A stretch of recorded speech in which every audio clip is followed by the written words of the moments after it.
Hindi raw nagpaalam si Senador Bato de la Rosa sa kanyang mga pagliban sa Senado ayon kay Senate President Tito Soto.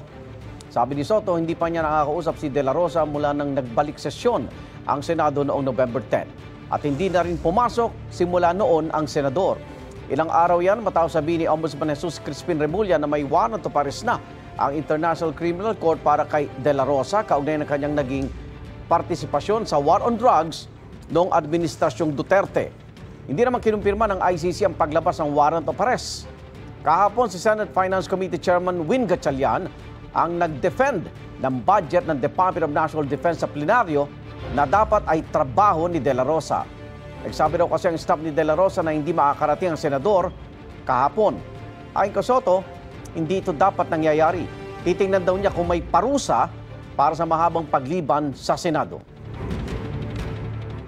Hindi okay yun. Sana, kung hindi mo kaya, hindi mo dapat may hiniling na makuha mo yung chairmanship. Especially vice chairmanship ng budget, national defense.